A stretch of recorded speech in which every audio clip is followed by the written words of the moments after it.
Tuesday, July 19th, 2016, and the time is now 6:41. Clerk, can you call the roll, please? Councilor Martin. Present. Councilor Thomas. Present. Councilor Graham. Present. Council Vice President King. Present. And Council President Lee. Present. Minutes to be approved. June 28th, regular council meeting. Mr. Chair, I make a motion that we accept the June 28th regular council meeting minutes. Move. Second. Move second. Call the roll. Councilor Martin. Yay. Councilor Thomas. Yay. Councilor Graham. Yeah. Council Vice President King. Yeah. Council President Lee. Yay. Minutes for June 28th have been approved. July 5th, special council meeting. Minutes. Mr. Chair, I will ask that we approve July 5th special council meeting and move towards adoption. Move in a second. Second.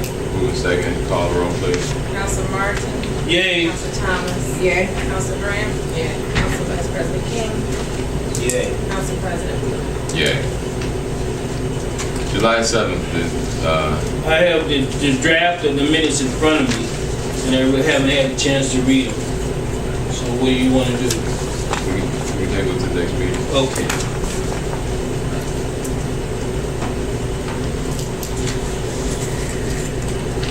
Remarks of other public on agenda item only.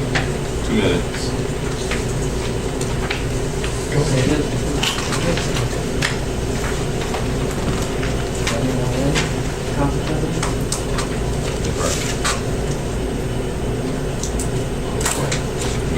Okay.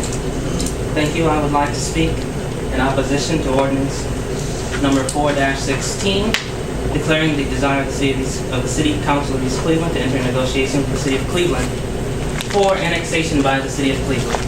I have a great deal of trepidation concerning this, given the fact that the mayor submitted petitions to council quite a while ago requesting just this thing, and council then hired a law firm as a consequence of action brought against the city for the council's refusal to appoint a commission, and hired that law firm at some considerable expense to the city, is my understanding. And my question is, why now then, having hired a law firm to defend against this, incurred a significant cost, and then having won the case, then do what you could have done the very first time the petitions were brought before this body? And how then do you justify that expense if you were to take the action that you have before you today? And I would like to have an answer to that. How, if you support this, can you justify that expense? And then, given the state of our fiscal situation at the moment, I would also like to have, with respect to ordinance 5-16 and 6-16, the full text of these ordinances. The first concerning the shifting of the mayoral primary, and I would like to understand just the argument, the logic behind why that primary needs to be shifted. And with respect to 616, I do believe there is a need to amend the recall procedure for the city of East Cleveland, considering how it's been abused, and that I think no person should have to face election more than 3 times for the same office within the same term. So I think that is a rational thing to reconsider, but I would like to see the full text of that document to see that the proposed amendments are still just and fair and provide a way for the members of the City of East Cleveland residents to hold elected officials accountable. Thank you very much. 2 minutes exactly. No, I see. Thank you, sir. Resolution 416 and 516 and also 616. 416, I do echo. It's unfortunate that we agree on 2 of these in reference to ordinance 416. That was, unless they have circulated other petitions, those petitions was faulty, and the judge ruled on those. If there was other petitions circulated, what have you, you had a time frame to act on those petitions, and it didn't. I think it matters. is moot. And then when you're gonna go and choose people outside of our city, does not live in our city, residents, not residents of the city, you're gonna choose them to come in here and dictate to us, tell us what we should do with our city. That is ludicrous. And anyone supports something like that is, their mind need to, their head need to be examined. Number two, because you wouldn't let me come in your house and take over your house and do whatever I want to do in your house. So if I had done, you think we've been voted for you to put you in office and then you're gonna turn around and let somebody else come in and dictate to us? That's what we should do when we get ready to run for office. Number two, that's 516, in reference to the ordinance moving the mayor's thing back to September. We moved it, whereas we would not have to pay. We was in line with everyone else. That's why it is in November, along with all the other elections take place.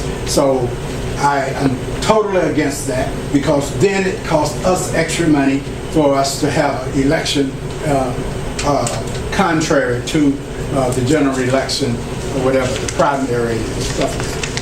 The general election as far as the office. And the other one down here, it's ludicrous. The public have, What's the other one? they have number 3, 16.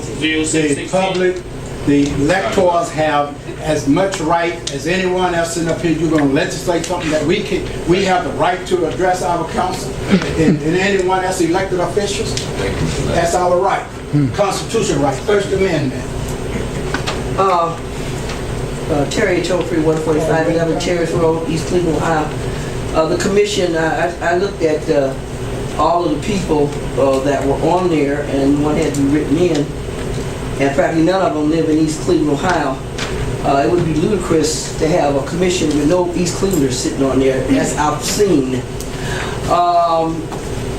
I'm not quite sure about September. Originally, we had it in October. I don't know a whole lot about 516. Ordinance number 616, you sound like a Republican who the Secretary of State at some point wanted to pull out about 6 or 7 days out from under us. This sounds like a Republican thing because you don't like it. I don't like that I don't get the services for the last 20 or 25 years.